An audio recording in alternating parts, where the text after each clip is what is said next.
Hello, hello everyone.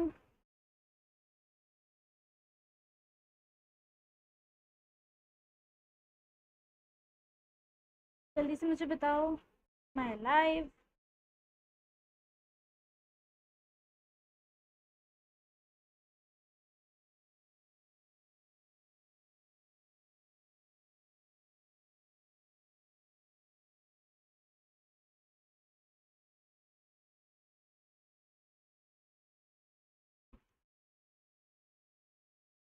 बताओ मुझे जल्दी से। जो क्लियर है, स्क्रीन दिख रही है, जो क्लियर है, सही हूँ मैं सबको, आवाज़ आ रही है।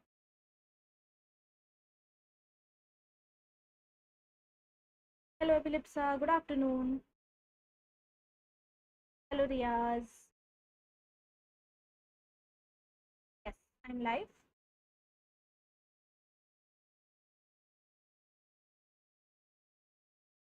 Just give me a second, I will just back. 1 second.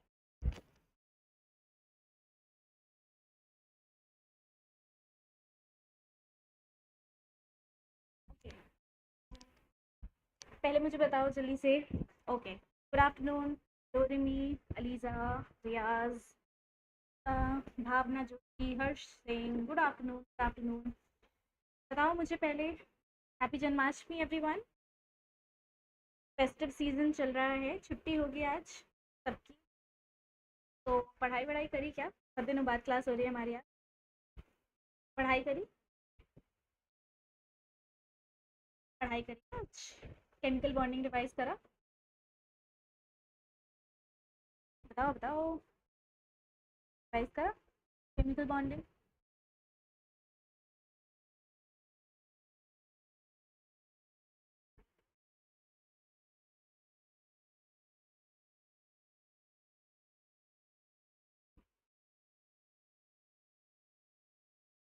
Okay, सबने रिवाइज करा, चलो ठीक है।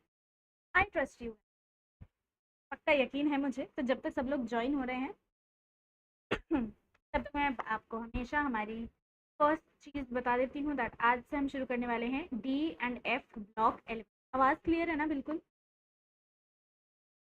आवाज़ क्लियर है ना? एक बार ये बता दो।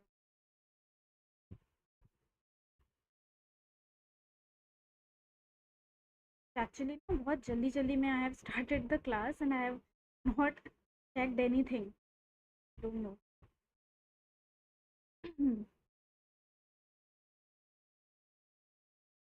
है, सब बढ़िया है। करते हैं। ठीक है ठीक है ठीक है। थोड़ी बढ़ा दूँ आवाज़? आवाज़ कैसे बढ़ाऊँ? गला क्या कर सकते? ठीक है, वैसे अपनी डिवाइस की वॉल्यूम बढ़ा लो थोड़ी, ईयरफोन वीयरफोन लगा लो। भाई गले की बैंड बची हुई है तुम्हें पढ़ा पढ़ा के। 2 चैप्टर हमारे हो चुके हैं ख़त्म। ठीक है, तो आज से हम शुरू करने वाले हैं डी एंड एफ ब्लॉक। है तो जैसे कि आपको पता है दैट हमने पीरियोडिक में पढ़ा था दैट हमारे पास एक जो हमारी पीरियोडिक टेबल होती है कुछ इस प्रकार की। उसमें हमारा ये एस ब्लॉक होता है, ये पी ब्लॉक होता है, उनके बीच के ये सारे एलिमेंट डी ब्लॉक होते हैं, एंड उसके नीचे जो होते हैं वो हमारा एफ ब्लॉक होता है। Hello Liza, hello hello hello, join करो सब लोग जल्दी से। तो आज हम यही ये वाला डी ब्लॉक और इनकी ऐसा मतलब ऐसा क्या है जो इनको हम ट्रांजिशन एलिमेंट्स बोलते हैं और इन पे इतने सवाल क्यों पूछे जाते हैं, वो सब पढ़ने वाले हैं। अब देखो तुम एक बात समझो दैट एस ब्लॉक जो इधर वाला था ना, ये हो चुका है आपका सिलेबस से डिलीट। ठीक है, और इधर जो पी ब्लॉक था ना, ये क्लास 11th में भी था और क्लास 12th में भी था। Hello Anish, good evening good evening. तो अब जो सीन है ना, तो क्लास 12 वाला जो पी ब्लॉक है वो तो हम करेंगे, बट जो एस ब्लॉक था वो डिलीटेड था तो वो हम नहीं करेंगे। ठीक है, पहले हम जो चैप्टर सिलेबस में है वो कवर करने वाले हैं। उसके बाद वील ट्राई, अगर टाइम बचा तो वी विल कवर अप वो सारे भी, मतलब जो चैप्टर्स डिलीटेड हैं वो भी एक बार देख लेंगे। ठीक है, क्योंकि यू नो कोई कुछ भरोसा नहीं कर सकते, राइट? तो we have to stay safe. तो हम 3 मंथ्स में कवर करने वाले हैं अपना पूरा सिलेबस, 2 चैप्टर आपके बहुत अच्छे से हो चुके हैं, तीसरा आज शुरू हो रहा है और इसके बाद हमारे पास 2 चैप्टर और बचेंगे। ठीक है, तो मोर और लेस अक्टूबर स्टार्टिंग तक आपका सब खत्म होने वाला है। ठीक है। तो अगस्त 1 से हमने ये शुरू करा था and see how long we are. आज 26 अगस्त है, right? And I can see all my consistent students, right?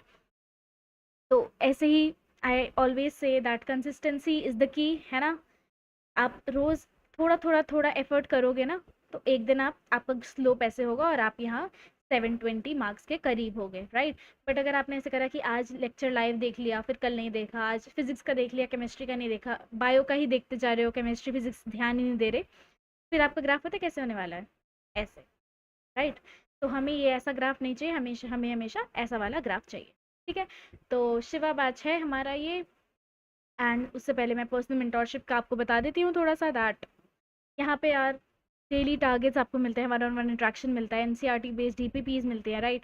Toppers के हैंडमेड नोट्स मिलते हैं एंड ये सब छोड़ो, ये सब आपको कहीं पे भी मिलेगा, आई नो दैट। बट ये जो mentors from top most AIIMS या top most government medical colleges like Maulana Azad, Lady Hardinge, Vardhman Mahavir, then your GMC Nagpur, इन सब के कॉलेजेस इन सब कॉलेजेस के जो बच्चे हैं जिन्होंने खुद नीट क्लियर करा है, वहाँ के बच्चों से जब आप इंटरेक्ट करते हो ना, तो आई ऑलवेज से दैट एक टीचर आपको पढ़ा सकता है, राइट? बट उस पढ़ाई हुई चीज़ को एग्जाम में कैसे अप्लाई करके आना है, वो आपको एक मेंटोर ही बताता है। एंड मुझे पता है यहाँ पे बहुत सारे बच्चे हैं जिन्होंने ये लिया हुआ है, उनको पता है कि किस लेवल पे हम आपको सपोर्ट करते हैं। हमारा अभी रिसेंट एक डाउट सेशन हुआ था, जहाँ पे मैंने 1-on-1 इंटरेक्शन करा था, बच्चों को जहाँ भी दिक्कत आई थी वहाँ पे हमने उनकी हर दिक्कत को सॉल्व करा था। एक क्वेश्चन में भी डाउट था, वो भी हमने रात के 10-10 बजे तक आपको सॉल्व करवाया है खुद से, राइट?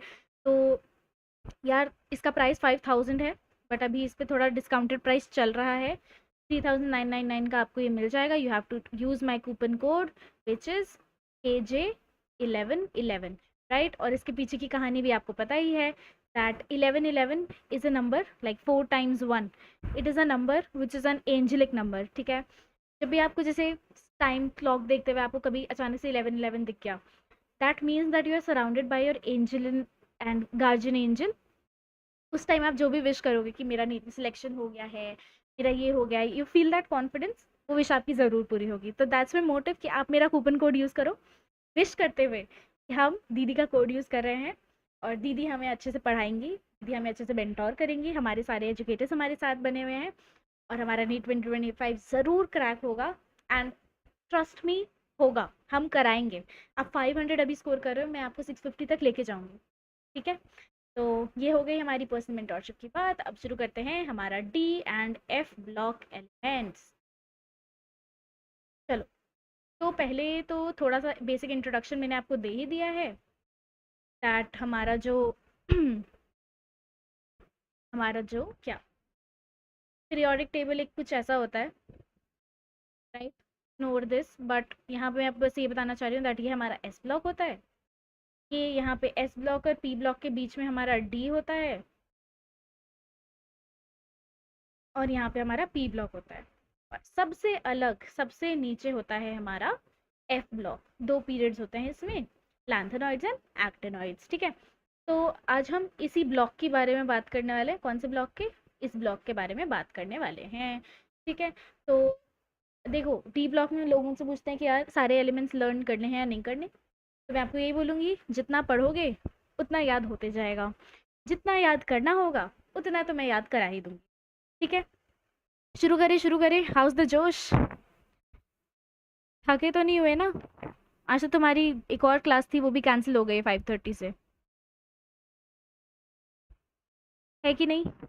ठीक है, सब एक्साइटेड हैं तो शुरू करते हैं। देखो इस चैप्टर में ना यार बोर मत होना, ठीक है?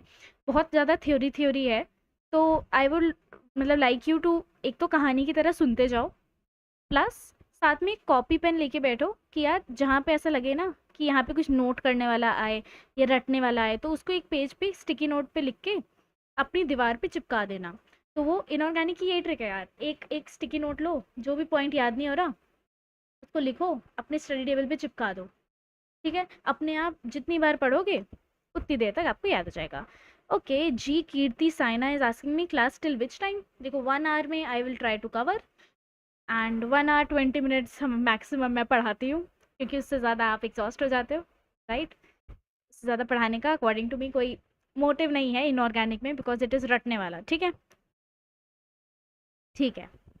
तो शुरू करते हैं। हमारे D and F block elements called as the transition elements. इस पॉइंट को क्या किया जाए, नोट किया जाए। क्यों नोट किया जाए, क्योंकि यहाँ से क्वेश्चन आता है। Why, because their properties and position are between S and P block. अब देखो, मैं ये चीज़ आपको याद करा सकती हूँ एक बहुत ही गंदा जोक मार के। तो गंदे jokes are my speciality, okay. तो देखो जी, ये हमारा एस ब्लॉक है, ये हमारा पी ब्लॉक है। रील सब लोग देखते हैं, यूट्यूब शॉर्ट सब लोग देखते हैं।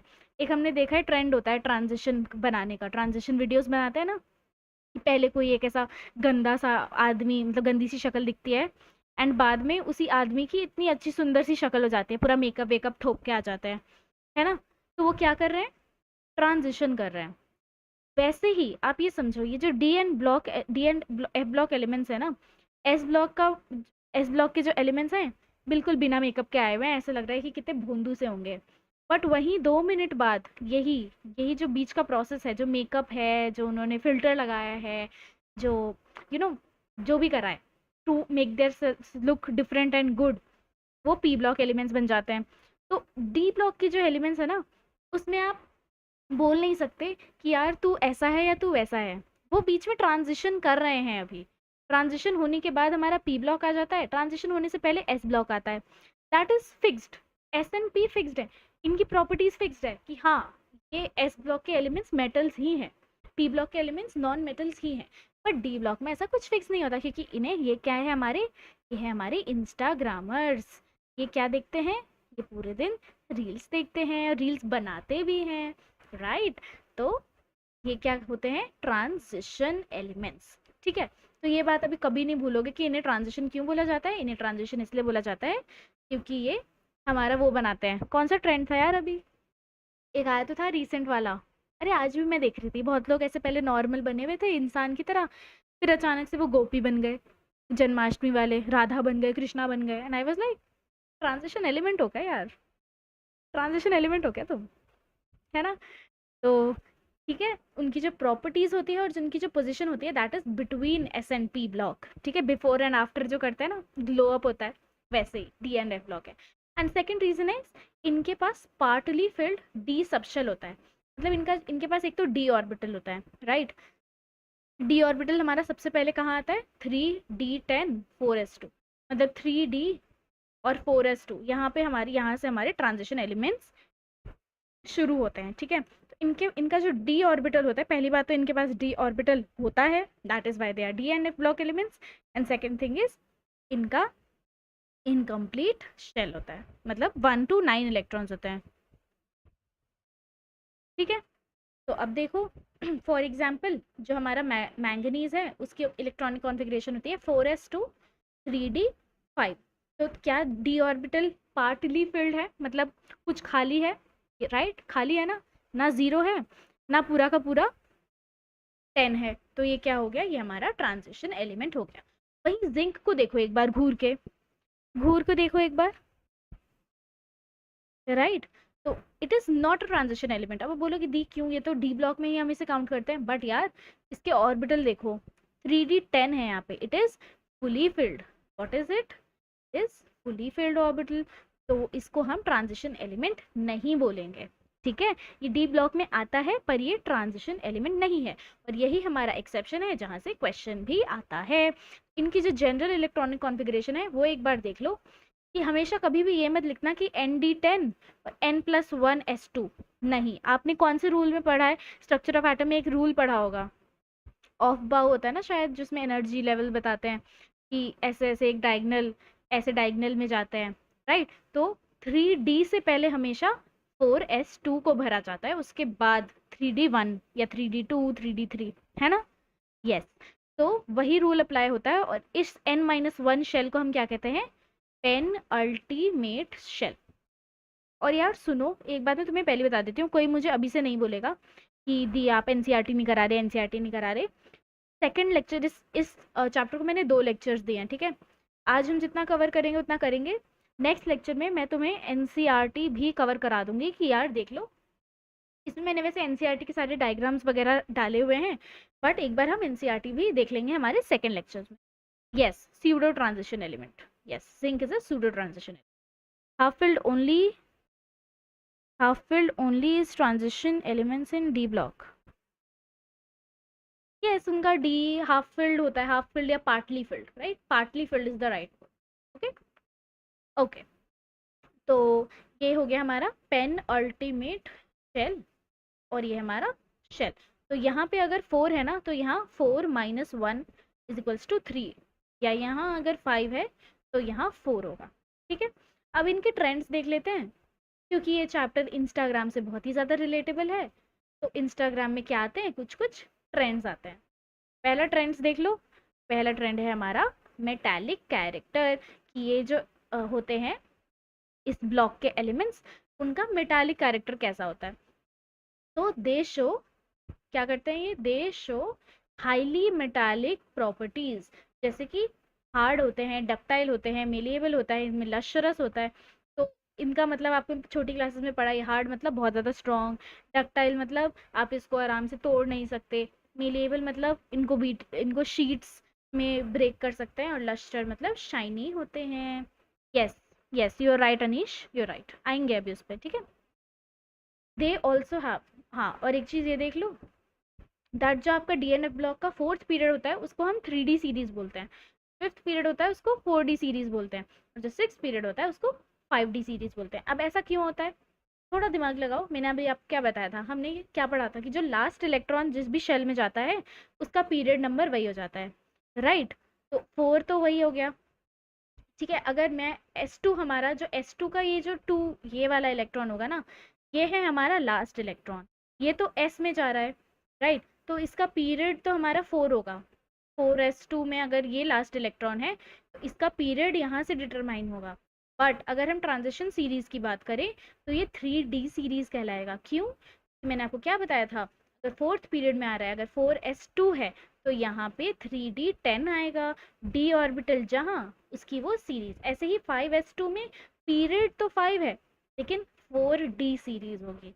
ऐसे ही अगर 6s2 है तो पीरियड तो 6 है लेकिन 5D सीरीज हो जाएगा ऑफ ट्रांजिशन एलिमेंट्स। ठीक है, आई बात समझ में, इतनी बात समझ आई। थम्स अप दो मुझे एक बार फटाफट से, सेशन भी लाइक करते रहो, ठीक है।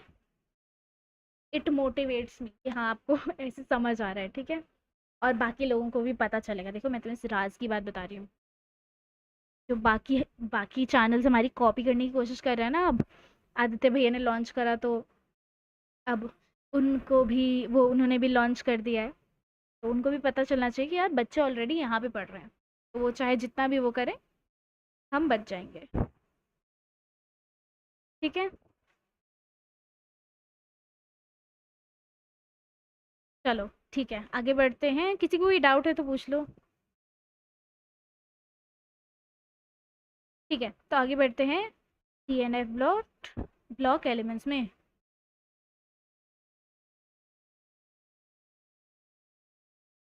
तो अब देखो, इनकी जो इंथैल्पी ऑफ एटोमाइजेशन होती है, मतलब इनको ब्रेक करने की जो कैपेसिटी होती है, atomisation is breaking a molecule into atoms, वो उनका बहुत हाई होता है, ठीक है। और ऐसा क्यों होता है, देखो ये मेटालिक प्रॉपर्टीज क्यों शो करते हैं, because they have large number of unpaired electrons, they have highest number of unpaired electrons, तो they are very hard metals. और इनमें भी सबसे ज़्यादा हाईएस्ट होता है हमारा क्रोमियम, मोलिब्डेनम और टंगस्टन। टंगस्टन आपने पढ़ा होगा, बल्ब्स में यूज़ करते हैं टंगस्टन की फिलामेंट, है ना। तो ये बात एक बार बहुत ध्यान रखना, ये आपके एनसीईआरटी में गिवन है, and this is your PYQ also, ठीक है। तो अब देख लो, ये एनसीईआरटी का एक डायग्राम है हमारा, इसमें हमें फर्स्ट सीरीज दी है, सेकंड दी है, थर्ड दी है और फोर्थ दी है। इनके एलिमेंट्स यार देखो, फर्स्ट तो आपको any case, in any case याद करना ही करना है, ठीक है। ठीक है, ये फर्स्ट वाली, अभी इसकी मैं अपनी वाली ट्रिक बताऊंगी, बट आपको अगर कहीं और से बेटर ट्रिक मिले तो वो कर लेना, क्योंकि मैंने सच में ये बहुत गंदे तरीके से याद करा था, जो आपको बहुत फनी लगेगा।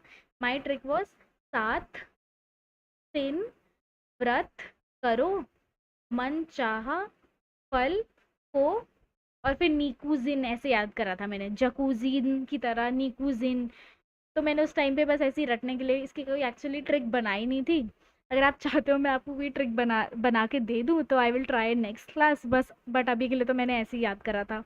ठीक है, तो I will give you trick, better trick in next class, but first series तो आपको in any case with electronic configuration याद होना ही चाहिए। ठीक है, अब यहाँ क्रोमियम को देखो एक बार घूर के, इसके 3D में कितने इलेक्ट्रॉन हैं? 5।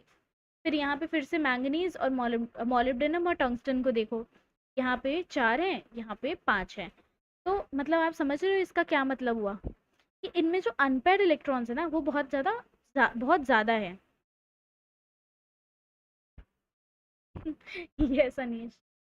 ठीक है, तो देखो डी ऑर्बिटल हमारा कुछ ऐसा दिखता है, इसमें 5 होते हैं, और इसमें अगर 1 2 3 4 5 maximum number of unpaired electrons यही हो सकता है, क्योंकि एक और इलेक्ट्रॉन मैंने अगर डाला तो ये यहाँ पे पेयर्ड हो जाएगा, तो मुझे तो अनपेयर्ड चाहिए। तो 3D5 या 4D5 या 5D5 has the maximum number of unpaired electrons, जो हमें कहाँ देखने को मिलते हैं? क्रोमियम, मॉलिब्डेनम और टंगस्टन में। ठीक है, यही यहाँ पे अपनी एनसीईआरटी में मार्क करके लिख लेना दैट ये this is important, needs to be revised. ठीक है। अब आ जाते हैं इनके मेल्टिंग एंड बॉइलिंग पॉइंट्स पे। तो इनका जो मेल्टिंग एंड बॉइलिंग पॉइंट होता है वो भी बहुत ज़्यादा होता है, एस ब्लॉक के कंपैरिजन में it is very high. Why? Because इनके number of unpaired electron high होते हैं। इसमें देखो एक ही दो रीज़न आपको हर जगह चिपकाने हैं। ठीक है, that number of unpaired electron is high. ठीक है, अब यहाँ देखो वही एक्सेप्शन आता है जहाँ से क्वेश्चन आने के चांसेस हैं, दैट जो हमारा जिंक होता है सी होता है और मर्क्यूरी Hg होता है, they have low boiling point. Why? Because इनके पास कोई अनपेयर्ड इलेक्ट्रॉन ही नहीं है। क्यों नहीं है? क्योंकि मैम आपने अभी बताया था दैट हमारे पास 3D10 होता है। इसमें 3D10 मतलब 3D10 मतलब ये, मतलब इसमें एक भी अनपेयर्ड इलेक्ट्रॉन तो है नहीं, है ना? तो कहाँ से होगा इसका हाई? राइट। अब वहीं देखो हाईएस्ट मेल्टिंग पॉइंट हमारा टंगस्टन में होता है, which is the reason it is used in bulbs. That's the reason it is used in bulbs, क्योंकि इलेक्ट्रिसिटी से हमारा क्या जनरेट होता है? हीट। और हीट से इसका बहुत मतलब ये मेल्ट जल्दी से होता नहीं है, क्योंकि बहुत हाई मेल्टिंग पॉइंट है, तो ये इसमें हम यूज करते हैं। राइट, तो टंगस्टन का सबसे ज़्यादा हाईएस्ट मेल्टिंग पॉइंट होता है। वाई? बिकॉज सेम रीजन चिपका दो, अनपेयर्ड इलेक्ट्रॉन यहाँ पे बहुत ज़्यादा हाई होता है। देखो अगर यहाँ पे कोई भी ऐसा बच्चा है ना जो 12th क्लास के साथ साथ ये प्रिपेयर कर रहा है और NEET is giving 12th board exam this year, तो बच्चों याद कर लेना ये सारे पॉइंट्स। ठीक है, यहाँ से क्वेश्चंस आते हैं और आपको रीजन में बस एक चीज़ लिखनी होगी, that is number of unpaired electrons is high. ठीक है, थम्स अप दे दो अगर यहाँ तक क्लियर है। आई एम सीइंग आज बहुत बच्चे आए हैं यार, good, I am proud of you. मुझे अगर 19 से कम दिखे, ओ किसी एक ने लीव भी कर दिया बोलते ही नज़र लग गई। देखो एंड तक अगर 18 से एक भी कम हुआ ना तो देखूंगी मैं तुम्हें। ठीक है, अरे वापस किसी ने ज्वाइन कर लिया। ठीक है, 19 के 19 हो अभी, सेशन के एंड तक मुझे 19 के 19 बच्चे चाहिए। ठीक है, और 19 के 19 थम्स अप भी आने चाहिए मेरे पास। थम्स अप दो जो भी देख रहा है मुझे, थम्स अप दो। ठीक है, ओके ओके ओके। चलो, तो ये आपका एक एनसीईआरटी में ऐसा ग्राफ दिया हुआ है मेल्टिंग एंड बॉइलिंग पॉइंट का, कि ऐसे बढ़ता है फिर नॉर्मल से जाता है, फिर यहाँ पे क्रोमियम में बढ़ जाता है। क्यों बढ़ता है? Because it is 3D5। फिर यहाँ पे मैंगनीज में कम हो जाता है क्योंकि यहाँ पे पेयरिंग शुरू हो जाती है। Yes. Disha is new someone? Okay Disha यहीं पे रहो। Rimpa is also new. बच्चों रिएक्ट करोगे तो मुझे पता कैसे चलेगा आप लोग मेरा सेशन देख रहे हो। ठीक है, कीप टॉकिंग टू मी। मैं आप क्या बोलती हूँ, कॉल मी हमेशा दीदी दीदी बोला करो। जैसे घर में हमारी दीदीज होती हैं, भैयाज होते हैं, बिल्कुल वैसे फिर आपकी ना वाइब मैच होगी। टीचर वाला बैरियर हमें रखना ही नहीं है, मज़े मज़े करते हुए पढ़ेंगे और हमारा नीट क्लियर हो जाएगा। ठीक है, फिर देखो यहाँ पे फिर इसमें बढ़ता है, फिर इसमें कांस्टेंट हो जाता है, फिर यहाँ पे एकदम ही जिंक में डाउन हो जाता है। वाई? बिकॉज पेयर्ड हो जाते हैं इलेक्ट्रॉन। ठीक है, अब थर्ड देखो डेंसिटी। अब बोलोगे यार डेंसिटी तो मैम हमने किस में पढ़ा था? मैथ्स में पढ़ा था। कि आप फिर मैथ्स ले आए दीदी, कैसे से हो? कभी फिजिक्स ले आते हो बीच में, कभी मैथ्स ले आते हो। पर मैं फिर वही बोलूंगी, तुम कभी नहीं बोलते कि मैथ्स में केमिस्ट्री घुस रही है। ये बोलते हो कभी? कभी नहीं बोलते, हमेशा बोलते हो केमिस्ट्री में मैथ्स घुस। पर कोई मैथ्स वैथ्स है नहीं। एक फॉर्मूला तुम्हें याद ही होगा, फिजिक्स में यूज करते हैं फ्लूइड्स वाले चैप्टर में, that density is equals to mass by volume. इसमें तुम्हें बस ये याद रखना है that density is directly proportional to mass and is inversely proportional to volume, है ना। तो एटॉमिक वॉल्यूम जो होती है हमारी ट्रांजिशन एलिमेंट्स की, वो बहुत ही ज़्यादा लो होती है, जिसकी वजह से उसकी डेंसिटी हाई हो जाती है। तो अब देखो वॉल्यूम कम हो रही है तो आपकी डेंसिटी बढ़ जाएगी, राइट।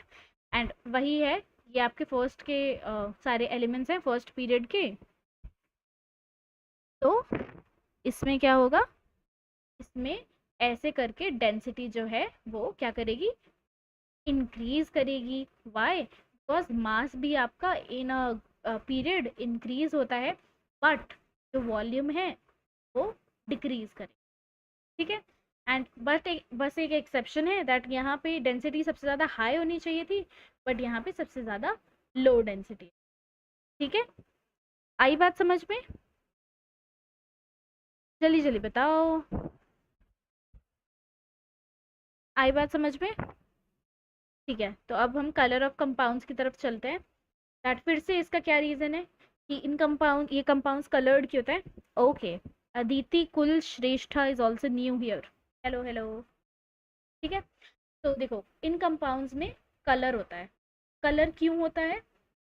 सेम रीजन चिपकाओ, अनपेयर्ड इलेक्ट्रॉन्स। क्योंकि यहाँ पे अनपेयर्ड इलेक्ट्रॉन्स होते हैं तो यहाँ पे कलर भी हमें देखने को मिलता है। तो अब एक इसका मैकेनिज्म समझो, आता नहीं है पेपर में बट फिर भी सुनो।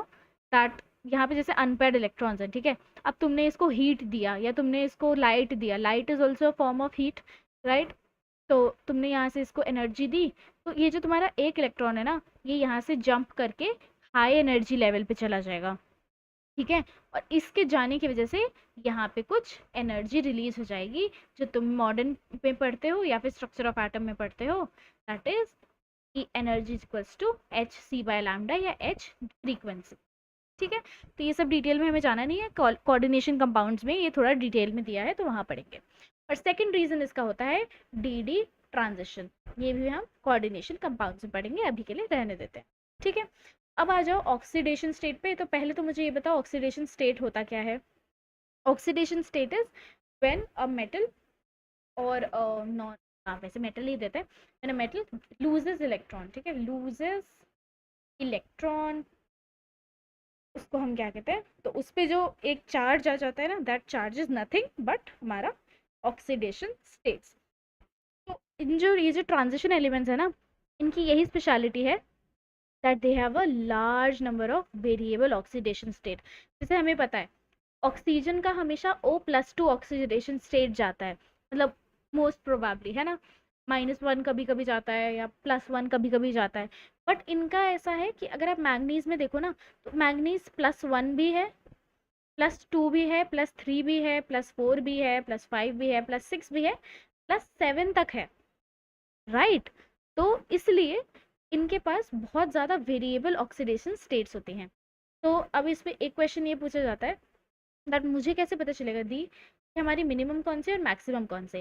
तो जितने इलेक्ट्रॉन्स आपके एस ऑर्बिटल में हैं उतने आपकी मिनिमम ऑक्सीडेशन स्टेट होगी ही होगी, एंड जितने आपके S plus number of D में अनपेयर्ड जितने इलेक्ट्रॉन्स हैं उतनी आपकी मैक्सिमम ऑक्सीडेशन स्टेट हो सकती है। फॉर एग्जाम्पल अगर मैं क्रोमियम की बात करूँ, उसका क्या होता है 4s2 3d5, है ना।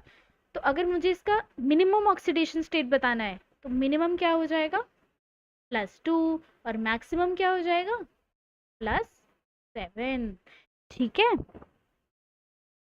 क्लियर हुई इतनी बात? तो हम ये टेबल देख लो एक बार, यही बोल रही थी मैं दैट आपका क्रोमियम और मैंगनीज बहुत हाई ऑक्सीडेशन स्टेट शो करते हैं। देखो यहाँ पे पहले +3 है, वाई? बिकॉज इसमें होता है 3d1 और 4s2, तो इसका मैक्सिमम कितना हो गया? 2 + 1 3।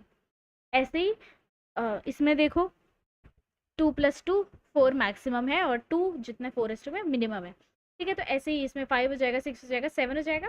7 के बाद वापस घटेगा, ठीक है, आप बोलोगे कि दीदी एक नंबर इसमें तो 6+2 8 होना चाहिए था, बट नहीं, हम सिर्फ क्या काउंट कर रहे हैं, नंबर ऑफ अनपेयर्ड इलेक्ट्रॉन। ठीक है, फिर यहाँ पे अनपेयर्ड इलेक्ट्रॉन कम हो गए तो यहाँ की ऑक्सीडेशन स्टेट भी कम हो गई। नहीं रियाज, अनपेयर्ड इलेक्ट्रॉन को पेयर्ड इलेक्ट्रॉन को काउंट नहीं करते। देखो मैं बता देती हूँ एक बार, जैसे मेरा ये है, हाँ एक चीज़ और देख लो, इसमें एक चीज़ और इम्पोर्टेंट बतानी है मुझे आपको। एक्सेप्शनल इलेक्ट्रॉनिक कॉन्फ़िगरेशन आपने एटॉमिक स्ट्रक्चर में पढ़ा होगा, बट एक बार यहाँ फिर से देख लो।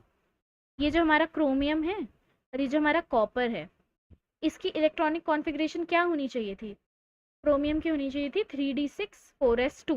बट क्या आपको पता है दैट जो हमारा डी ऑर्बिटल है, सॉरी 4s1, ठीक है, ये जो हमारा डी ऑर्बिटल है, ये अगर D5 होता तो ये एक्सेप्शनली स्टेबल हो जाएगा क्योंकि हाफ फिल्ड हो जाएगा। तो ये यही करते हैं दैट 3d5 और एक इलेक्ट्रॉन हमारा 4s2, सॉरी सॉरी सॉरी, क्या बोल रही हूँ मैं, हाँ 3d6 4s2 होना चाहिए था।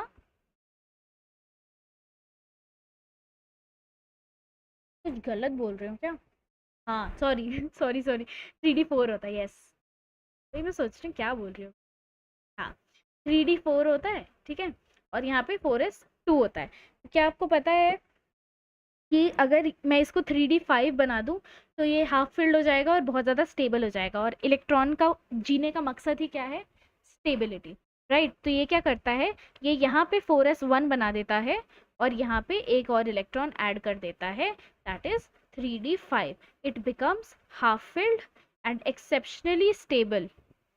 दिख नहीं रहा क्या, हाँ अब दिख रहा होगा, हाँ। तो ये हाफ स्टेबल हो गया, इस वजह से ये अब 3d5 और 4s1 होता है। वहीं कॉपर के केस की बात करो तो कॉपर के केस में क्या होता है, 3d9 4s2 होता है ना। इसमें भी ये यही करता है दैट एक इलेक्ट्रॉन डी में शिफ्ट हो जाता है ताकि ये 3d10 फुली फिल्ड हो जाए और यहाँ पे ये 4s1 रह जाए। ठीक है, तो ये हमारा फुली फिल्ड हो गया और बहुत ही ज़्यादा स्टेबल हो जाता है। ठीक है, ये चीज़ एक मैंने आपको बता दी। और दूसरा मैं बोल रही थी, हाँ जिसने भी मुझसे पूछा पेयर्ड को काउंट क्यों नहीं करते, तो देखो ये हमारा डी ऑर्बिटल है, यहाँ पे 1 2 3 4 5 और यहाँ पे 4s2। ये 2 तो आप हमेशा ऑक्सीडेशन स्टेट में मिनिमम में दोगे ही, राइट, ये +2 तो होगा ही। बट अगर आपको डी से देना है ना तो number of unpaired electron count करोगे। इसमें मुझे मैक्सिमम ऑक्सीडेशन स्टेट बताओ, अगर 3d5 और 4s2 है तो इसका मैक्सिमम ऑक्सीडेशन स्टेट कितना होगा, +7। ठीक है, अब वहीं अगर मैं बोल दूं दैट 3d7 और 4s2 का मुझे मैक्सिमम बताओ कितना होगा, कितना होगा बताओ, आंसर्स में बताओ, कमेंट्स में बताओ। 3d7 और 4s2 है अगर, तो मैक्सिमम ऑक्सीडेशन स्टेट कितनी हो जाएगी,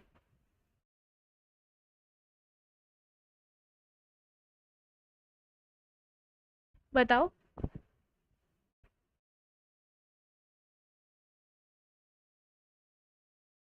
आंसर्स दो गाइस। +5, यस रियाज बिल्कुल सही बोल रहे हो, +5 हो जाएगा। क्यों होगा, बिकॉज हम सिर्फ अनपेयर्ड इलेक्ट्रॉन्स दे सकते हैं, ये पेयर्ड को निकालने में ना बहुत ज़्यादा हाई एनर्जी लग जाती है। ठीक है, तो ये दो निकाल देंगे। अब ये मत बोलना कि यार दी ये भी तो पेयर्ड है, ये मत बोलना, ठीक है। ये ऐसा है, ये बहुत छोटा है यार, यहाँ से आप निकाल सकते हो, ये इतना बड़ा है, इसमें आपको इसको एनर्जी देनी पड़ेगी फिर इसको अलग। ठीक है, तो यहाँ पे सिर्फ अनपेयर्ड इलेक्ट्रॉन्स काउंट होते हैं। ओके ओके, अब वहीं यहाँ पे देखो फिर पीरियोडिक वाली चीज़ आ जाती है दैट जब हम एक पीरियड में मूव करते हैं तो हमारा हायर ऑक्सीडेशन स्टेट जो होता है वो डिक्रीज होता है। वाई, बिकॉज हमारा इफेक्टिव न्यूक्लियर चार्ज इंक्रीज हो जाता है। जिसने पीरियोडिक नहीं देखा उसको ये नहीं समझ आएगा। जो आपका तो मैं बता देती हूँ एक बार कि जो आपका न्यूक्लियस होता है वो आपके इनको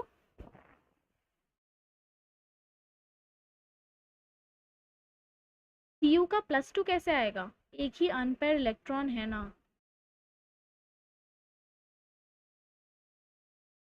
Cu अभी आगे पढ़ेंगे रियाज, अभी पढ़ेंगे दैट Cu+ ज़्यादा स्टेबल होता है या Cu+2 ज़्यादा स्टेबल होता है। ठीक है,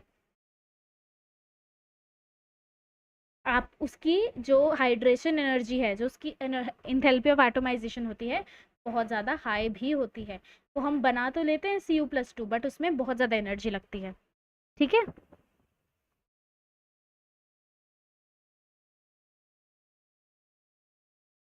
ठीक है। ठीक है। और हाँ, तो मैं आपको बता रही थी that higher oxidation state decreases, why? Because देखो यहाँ पे अगर ये इलेक्ट्रॉन है, तो ये अभी एक पीरियड में यहाँ पे एक ही इलेक्ट्रॉन था, तो न्यूक्लियस से आराम से मतलब उतना देख नहीं पा रहा था, तो इसने रिलीज कर दिया था। बट अब यहाँ पे अगर बहुत सारे इलेक्ट्रॉन हो रहे हैं, तो वो ज़्यादा नहीं निकल पाएंगे, बिकॉज एनर्जी बहुत ज़्यादा हाई लगेगी उसमें। ठीक है, बहुत ज़्यादा हाई एनर्जी लगेगी, इसलिए वो +2 तो दे देगा, बट +7 नहीं दे पाएगा एज वी मूव। देखो ये एक पीरियड में ही तो मूव कर रहे हैं हम, दिस इज अ पीरियड। यहाँ पे देखो हायर ऑक्सीडेशन स्टेट डिक्रीज हो रही है ना, एक तो अनपेयर इलेक्ट्रॉन हमारे गए, इसलिए जा रहे हैं बिकॉज वो पेयर होने लग गए। पेयर होने के बाद उनकी एनर्जी बहुत ज़्यादा टाइटली वो अट्रैक्ट करते हैं न्यूक्लियस। वहीं अगर मैं बोलूँ मूविंग डाउन अ ग्रुप, तो higher oxidation state increases, why? Because आपके नंबर ऑफ शेल्स बढ़ जाते हैं, जिससे आपका साइज भी बढ़ता है।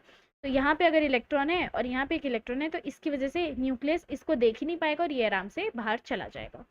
ठीक है, यहाँ तक क्लियर हुआ है? हम सब दो मुझे अगर क्लियर है तो।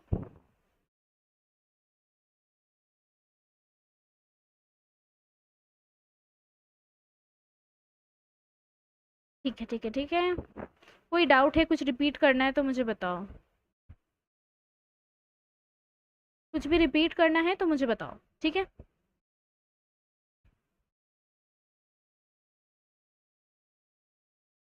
यस, इफेक्टिव न्यूक्लियर चार्ज की वजह से। कुछ रिपीट नहीं करना ना, ठीक है, तो आगे बढ़ते हैं इलेक्ट्रोड पोटेंशियल पर। देखो अब इसमें आपको कुछ एंथैल्पीज, हमने आयोनाइजेशन एंथैल्पी पढ़ी थी पीरियोडिक में, राइट? Ionisation enthalpy. वैसे यहाँ पे हम बहुत टाइप की एंथैल्पी पढ़ेंगे, जैसे कि एंथैल्पी ऑफ सब्लिमेशन। सब्लिमेशन सबको पता है, सॉलिड से गैस में जब होता है, जैसे camphor. Camphor is sublimatory product. तो उसमें जितनी एनर्जी लगती है, that is enthalpy of sublimation. फिर हाइड्रेशन एंथैल्पी, किसी क्रिस्टल को एक्वस में अगर आप उसका उसको हाइड्रेट कर रहे हो, तो उसमें कितनी एनर्जी लगी, इज योर हाइड्रेशन एंथैल्पी। फिर आयोनाइजेशन एंथैल्पी हमें पता ही है। तो ये जो 3 फैक्टर्स हैं, ये आपका डिटरमाइन करते हैं स्टेबिलिटी ऑफ ऑक्सीडेशन स्टेट। ठीक है। अब एक चीज़ देखो, जो आप कौन से चैप्टर में पढ़ोगे, इलेक्ट्रोकेमिस्ट्री अभी हुआ नहीं है आपका, आई नो, बट उसमें आप ये पढ़ोगे, that is standard oxidation potential. ठीक है। और एक होता है हमारा स्टैंडर्ड रिडक्शन पोटेंशियल। ठीक है, ये आपको याद रखना है। This is oxidation and this is reduction, और ये दोनों के ऑपोजिट होते हैं, that SOP is equals to negative of SRP। ठीक है, ये एक चीज़ आप पढ़ोगे इन योर इलेक्ट्रोकेमिस्ट्री। ठीक है, तो अभी इसमें ज़्यादा ध्यान देने की ज़रूरत नहीं है, बस ये एक पॉइंट याद रखो कि अगर उसका ऑक्सीडेशन पोटेंशियल ज़्यादा है, तो ऑब्वियसली उसकी ऑक्सीडेशन ईजिली हो जाएगी। वेयर एज अगर रिडक्शन पोटेंशियल पॉजिटिव है, ज़्यादा है, तो उसका रिडक्शन आसानी से हो जाएगा, बट ऑक्सीडेशन डिफिकल्ट होगा। ठीक है। अब स्टेबिलिटी ऑफ ऑक्सीडेशन स्टेट के कुछ एग्जाम्पल्स, कुछ ट्रेंड्स देख लो। Yes, we are very close to, yes, 3 page और है, फिर छुट्टी। ठीक है, तो हमारा देखो, सबसे पहले देखो दैट हमारे जो हैलोजेंस और ट्रांजिशन मेटल होते हैं, वो रिएक्ट करके क्या बनाते हैं, transition metal halides. Transition metals halides. ठीक है, तो F2 है होता है, फिर क्लोरीन होता है, ब्रोमीन होता है, आयोडीन होता है। अब आपको पता है दैट हमारा जो फ्लोरीन है, that is the most electronegative element. तो ये फ्लोरीन के साथ अगर कोई भी ट्रांजिशन से Mn अगर आ भी गया ना, तो वो फ्लोरीन के साथ है, तो उसको अपने सारे के सारे इलेक्ट्रॉन देने पड़ जाएंगे। क्यों? Because it is very electronegative, ये उसके सारे इलेक्ट्रॉन्स अपनी तरफ खींच लेगा। ठीक है, तो ट्रांजिशन मेटल्स को इसके साथ अपनी हाई ऑक्सीडेशन स्टेट शो करनी पड़ेगी। जैसे कुछ एग्जांपल आपके एनसीईआरटी में गिवन है, इन्हें रट लेना। Cr में यहाँ पे +6 का चार्ज है, V में यहाँ पे +5, मैक्सिमम ऑक्सीडेशन स्टेट यहाँ पे +4।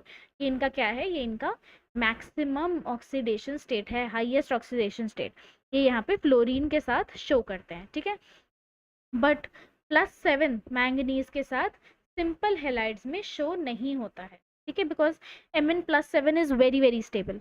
आप उसके पेयर्ड इलेक्ट्रॉन को निकालना इज वेरी टफ, ठीक है। हाँ, अब यहाँ पे देखो एक पॉइंट लिखा है that fluorides are relatively stable in their low oxidation state. For example vanadium forms only Vx2, ठीक है, and copper can form Cux, ठीक है। +2 शो नहीं हो रहा है यहाँ पे, ठीक है, जिसने भी मुझसे पूछा था +1 ही शो होगा।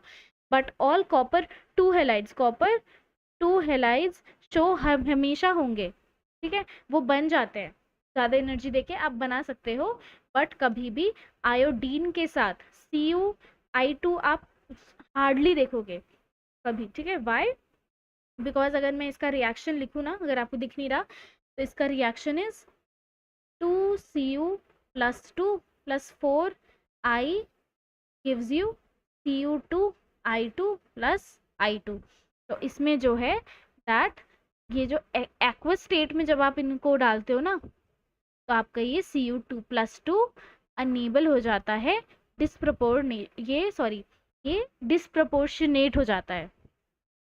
डिस्प्रपोर्शनेट हो गया मतलब ये जो 2Cu+ है ये Cu2+ और Cu0 में स्प्लिट हो जाता है। दैट इज वाई ये वाला आपका कंपाउंड बन पाता है, ठीक है। Cu2 वाले जो कंपाउंड्स होते हैं ना, ये क्या होते हैं, ये अनस्टेबल होते हैं, ये स्टेबल नहीं होते। देखो आपकी NCERT की लाइन है, मैं खुद से नहीं बोल रही हूँ। Cu2 कंपाउंड्स आर अनस्टेबल, ठीक है, ठीक है, ठीक है, ठीक है।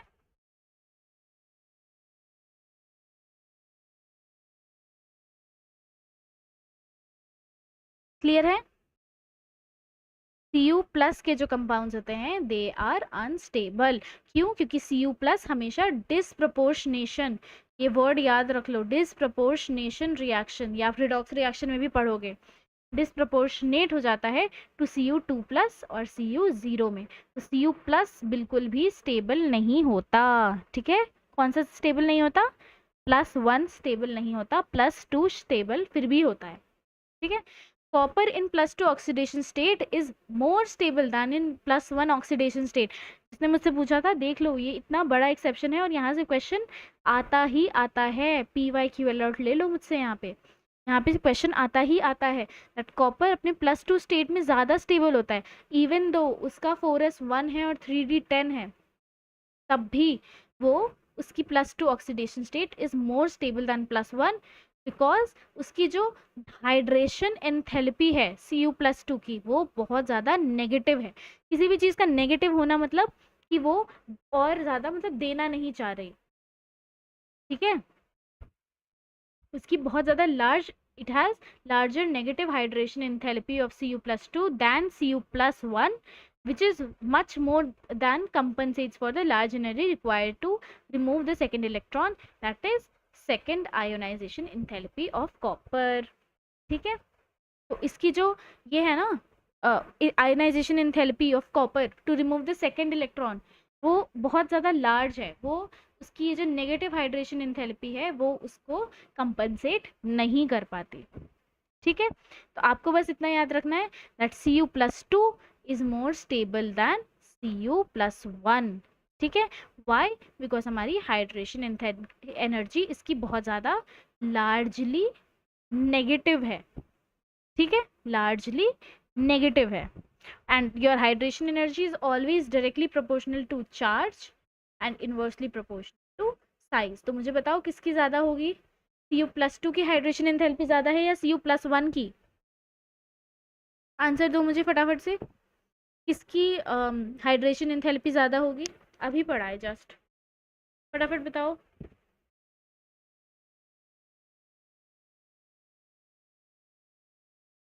गुड, ठीक है। देखो थोड़ा कंफ्यूजिंग अभी लगेगा, बट यार जितनी बार तुम NCERT पढ़ोगे उतनी बार तुम्हें ये क्लियर होगा, ठीक है। नोट्स को आज घर जाके स्पेशली ये वाला पार्ट रिवाइज करना ही करना, एक बारी में ये किसी को भी समझ नहीं आता है, ना मुझे समझ आया था ना तुम्हें समझ आएगा अभी, ठीक है। चाहे मैं कुछ भी पढ़ा दूँ, ये तुम्हें रटना है, रटना है, रटना है। Cu+2 is more stable than Cu+, why? Because इसकी हाइड्रेशन इंथैल्पी जो है लार्जली नेगेटिव होती है। Good, good Riyaz, Abhilipsa, viral zone, Prachi, Jena, Aliza, Doremi, Aditi, Harsh, DG21, Disha. Good, at least you are interacting.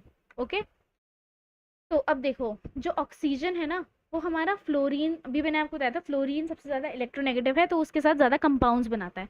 But oxygen जो है वो उससे भी ज़्यादा अच्छे से बॉन्ड बनाता है ट्रांजिशन एलिमेंट्स के साथ।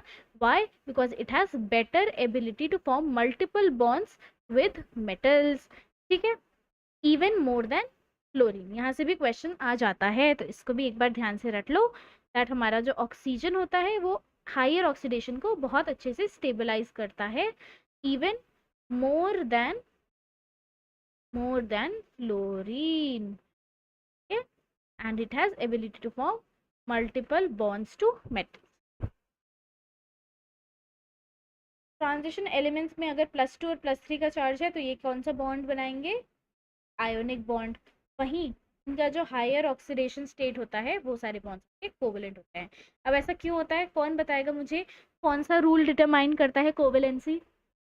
कौन सा रूल? पहले आयोनिक का बताओ, आयोनिक का कौन सा रूल डिटरमाइन करता है, और कोवेलेंसी कौन सा? अभी तुम्हारा टेस्ट हो जाएगा कौन रिवाइज करके आया केमिकल बॉन्डिंग और कौन नहीं। आयोनिक बॉन्ड कौन डिटरमाइन करता है और कोवेलेंट बॉन्ड कौन सा? बताओ बताओ।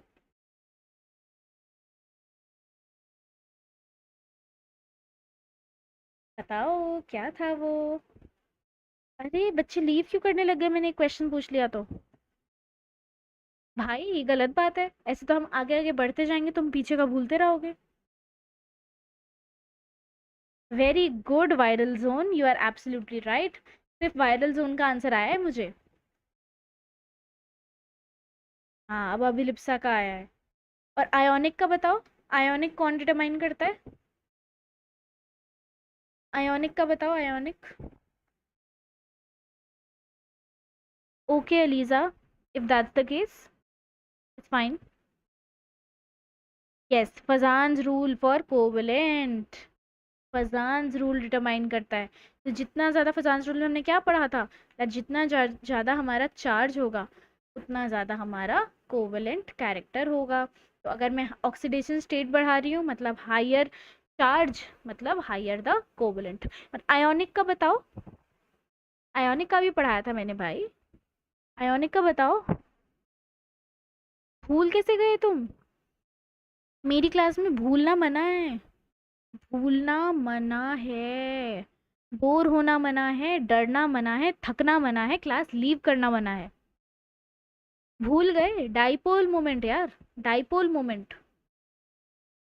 Dipole moment is what determines ionic bond. ठीक है, आया याद अब थोड़ा थोड़ा? यस। ओके, अब एक चीज़ और देख लो जो हमने पीरियोडिक में पढ़ी थी, दैट +1 +2 +3 वाले जो होते हैं वो बेसिक होते हैं। और मैंने बताया था एसिडिक मतलब जितना ज़्यादा आपका ऑक्सीडेशन स्टेट उतना ज़्यादा उस ऑक्साइड का एसिडिक कैरेक्टर होता है। +4 अगर आ गया तो वो आपका एम्फोटेरिक होगा। और एक एक्सेप्शन है इसकी, Cr2O3, जिसमें Cr2 के ऊपर +3 का चार्ज होता है, वो क्या होता है? एम्फोटेरिक। एम्फोटेरिक मतलब एसिडिक भी है और बेसिक भी है। ठीक है, अब इसकी मैग्नेटिक प्रॉपर्टीज देख लेते हैं एक बार। हाँ ठीक है, याद रखा करो, ठीक है? केमिकल बॉन्डिंग ऐसे भूलना नहीं है, मैंने बोला ही था दैट वो हर चैप्टर में काम आता है। ठीक है, तो ऐसे don't forget, keep revising. Test भी है तुम लोगों का, में आ रहा है वो डाइपोल मोमेंट वाली चीज़ें। अब देखो पैरामैग्नेटिक और डायामैग्नेटिक। तो जो हमारा पैरामैग्नेटिक होता है उसमें क्या होते हैं? Unpaired electrons. और जो हमारा डायामैग्नेटिक होता है उसमें पेयर्ड इलेक्ट्रॉन्स होता है। और एक चीज़ और जो तुम्हें ध्यान रखनी है, दैट पैरामैग्नेटिक मैग्नेटिक फील्ड से अट्रैक्ट होते हैं, वेरस डायामैग्नेटिक मैग्नेटिक फील्ड से रिपेल्ड होते हैं। डायामैग्नेटिक मतलब D for diamagnetic, D for दूर, P for paramagnetic, P for पास। ये मैग्नेटिक फील्ड के पास आते हैं और ये मैग्नेटिक फील्ड से दूर भागते हैं। ठीक है, क्लियर हुआ? क्लियर हुआ? क्लियर हुआ? जल्दी से बताओ मुझे, थम्स अप दो अगर यहाँ तक क्लियर है। फिर एक फॉर्मूला होता है मैग्नेटिक मोमेंट, ये आपको कोऑर्डिनेशन कंपाउंड में बहुत ही इंपॉर्टेंटली हम डिस्कस करने वाले हैं, बट यहाँ पे भी देख लो दैट इसका फॉर्मूला होता है type magnetic moment is equals to under root of N into N plus two Bohr magneton, Bohr magneton, ठीक है। और यहाँ पे n क्या है, नंबर ऑफ अनपेड इलेक्ट्रॉन्स। तो अगर मैं क्रोमियम की बात करूँ तो इसमें अनपेड इलेक्ट्रॉन्स 5 है, राइट। या तुम मैंगनीज ले लो, में अनपेड इलेक्ट्रॉन्स 5 है, तो इसका म्यू क्या हो जाएगा, under root of 5 plus 5 plus 2, under root of 35।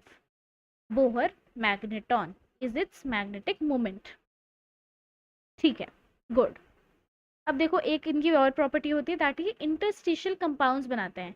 ये जो इंटरस्टिशियल कंपाउंड्स है ना, they are non stoichiometric compounds. मतलब जैसे होता है ना H2O में आपने स्टोक्योमेट्री पढ़ी होगी, दैट H हमेशा 2 molecule of H combines with half of O, ऐसा पढ़ते हो ना, वही सेम चीज में भी नहीं हो, इसमें नहीं होती, ठीक है। इसमें कोई ऐसा स्टोक्योमेट्री डिटरमाइंड नहीं होता है, ठीक है। तो ये जो एलिमेंट्स हैं हाइड्रोजन के साथ बोरॉन कार्बन नाइट्रोजन, ये जो होते हैं ये इनके लैटिस, जैसे अगर ये हमारा ट्रांजिशन एलिमेंट है ये ऐसे, तो इनके बीच की जो ये स्पेसेस है ना, यहाँ पे ये हाइड्रोजन बोरॉन कार्बन ये सब ट्रैप हो जाते हैं और ये इंटरस्टिशियल कंपाउंड्स बना लेते हैं, ठीक है।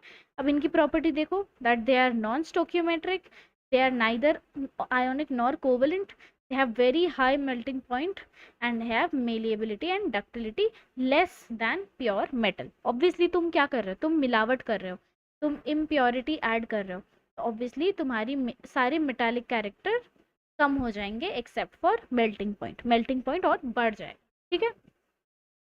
कैटालिटिक प्रॉपर्टीज देखो डी ब्लॉक मेटल्स की, that their metals act as a catalyst. Catalyst क्या होता है, किसी भी रिएक्शन को स्पीड अप करने में कैटलिस्ट, ये क्वेश्चन बहुत बार आया है, it is a very important PYQ that ये कैसे एक्ट करते हैं, they act as a catalyst. Why, ऐसा क्यों, because they have variable oxidation state, they have free valencies and they have vacant d orbital. ये तीनों रीजन अच्छे से याद कर लो, कब कहाँ घूम के आ जाए यू नेवर नो।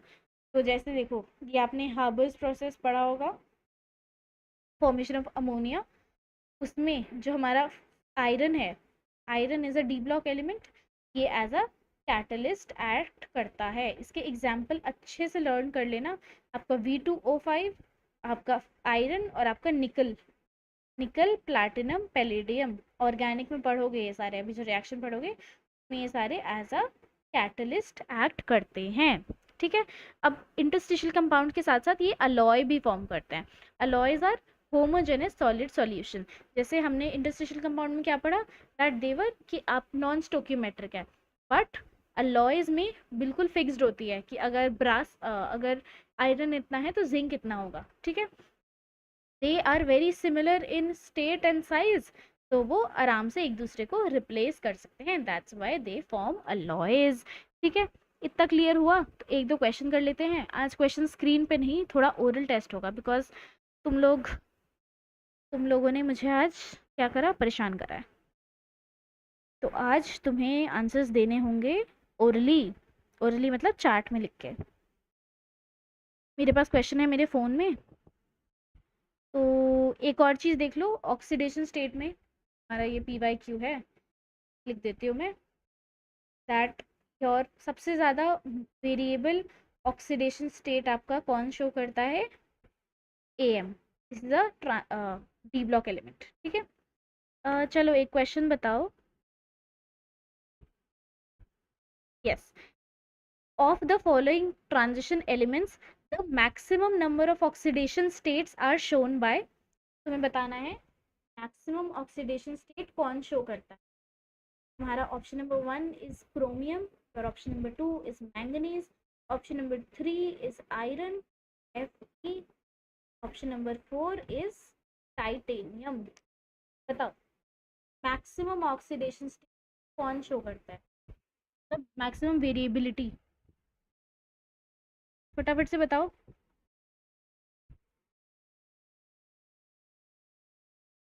आंसर फेंको कमेंट्स में, कौन सा option, yes, yes yes yes, सबसे पहले आंसर किसने दिया मुझे?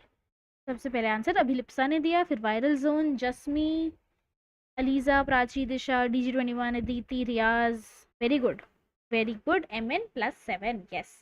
Option number 2 gives you the right answer. अब एक और बहुत इंपॉर्टेंट PYQ भी अभी जस्ट पढ़ा, कैटालिटिक एक्टिविटी का। What is the reason of catalytic activity of transition? Reason बताओ। Your first reason is color of hydrated ions. Second is variable oxidation state. Third option is high enthalpy of atomization. Fourth option is paramagnetic. बताओ correct option. Catalytic activity क्यों show करते हैं ये element? अभी पढ़ा है, just 2 second नहीं लगने चाहिए।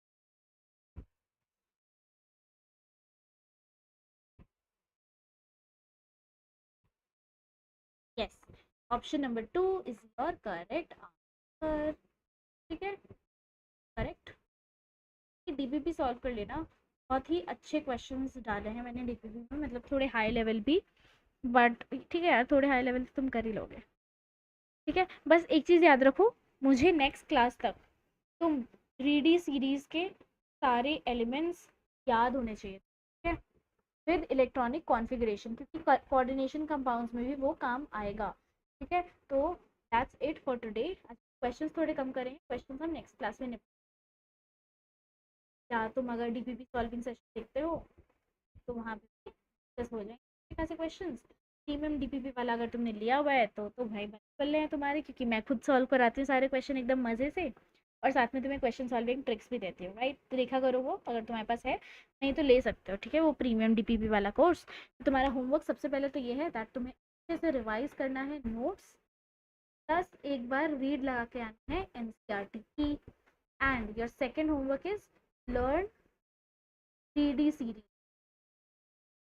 आपका 7 दिन व्रत करो, मन चाहा फल को, जकूजी की जगह नीकूजी, नीकूजी। That's how I learn it. तुम्हें कोई बेटर वे मिले तो लर्न कर लेना, वरना मैं तुम्हें नेक्स्ट क्लास में ट्रिक बता। ये हो गया है तुम्हारा work with electronic configuration. Learn with electronic configuration. ठीक है, ठीक है, ठीक है। और अभी सब लोग कमेंट्स में मुझे बताएंगे कैसी लगी क्लास। ठीक है, सब लोग मुझे कमेंट्स में लिखो, सेशन को लाइक ज़रूर कर देना, और मुझे लिखना कैसा लगा तुम्हें हमारा आज का सेशन। ठीक है, होमवर्क करके आएंगे सब लोग, मैं टेस्ट लूँगी। मैंने आज ज़्यादा क्वेश्चंस नहीं कराए, मैं उस वेडनेसडे हमारी क्लास है एट 8 PM पॉसिबली। अगर 8 PM नहीं होगी या अगर मैं मुझे पोस्टपोन करना होगा तो I will tell you guys, and मैं 5 क्वेश्चंस का शॉर्ट टेस्ट लूँगी जिसमें हाई लेवल क्वेश्चंस होंगे NCERT बेस्ड। सब लोग अटेंड ज़रूर करेंगे और पढ़ के आएंगे। ठीक है, आज जितना पढ़ा उतना समझ आया सबको?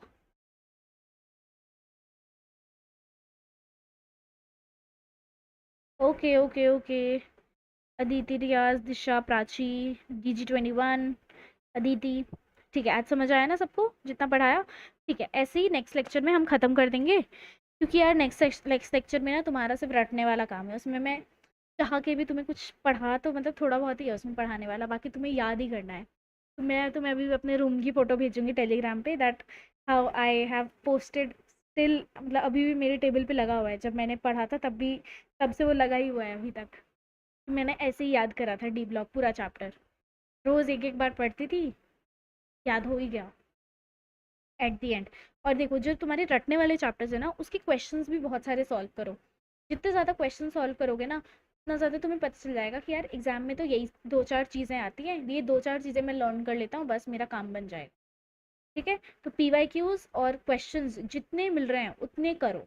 ठीक है, मैक्सिमम टू मैक्सिमम तुम्हें क्वेश्चंस करने ही करने हैं। ठीक है, so I'm ending this session now. Thank you everyone, see you in next class. Okay, comments में सब लोग बताएंगे कैसी लगी क्लास। ठीक है। Okay, bye bye. Thank you. Okay. Okay, bye bye, take care. Bye, thank you for joining in.